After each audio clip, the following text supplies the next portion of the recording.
Big pass Tamil season 9 நேற்று முதல் அதாவது அக்டோபர் 5ஆம் தேதி தொடங்கியுள்ளது. இந்த முறை மொத்தம் 20 போட்டியாளர்களுடன் நிகழ்ச்சி துவங்கியுள்ளது.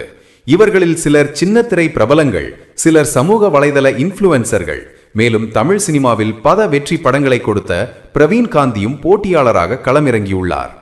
தொடக்கத்திலிருந்தே போட்டியாளர்கள் குறித்து ரசிகர்கள் பலரும் கலவையான விமர்சனங்களை தெரிவித்து வருகின்றனர். ஆனால் வழக்கம் போலவே நாட்கள் செல்ல செல்ல ஆட்டத்தின் தன்மையும் பார்வையாளர்களின் பார்வையும் மாறும் என்பதில் ஐயமில்லை.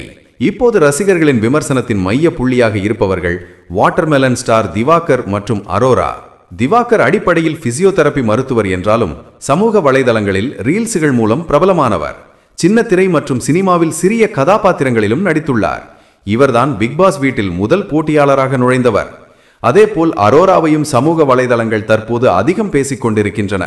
அவரது பழைய பதிவுகள் மற்றும் பெயர் குறித்த சர்ச்சைகள் இணையத்தில் பரவியுள்ளன. இதையெல்லாம் தாண்டி முதல் நாளிலேயே வீட்டுக்குள் ஒரு சிறிய சம்பவம் நடந்துள்ளது. திவாகர் உறங்கும் போது குரட்டை விட்டதாக கூறப்படுகிறது. இதை பற்றி கமருதீன் அவரிடம் பேசியுள்ளார். இதனால் இருவருக்கும் சிறிய வாக்குவாதம் ஏற்பட்ட போல தெரிகிறது. பின்னர் அரோரா கமருதீனிடம் பேசும்போது, திவாகர் உறக்கத்தில் தன்னிலை மறந்து தூங்குகிறார், குரட்டை விட்டால் அதில் அவருக்கு என்ன தவறு? நம்முடைய வீட்டில் பெற்றோர் குரட்டை விட்டால் நம்மால் என்ன செய்ய முடியும் என்று கூறியுள்ளார்.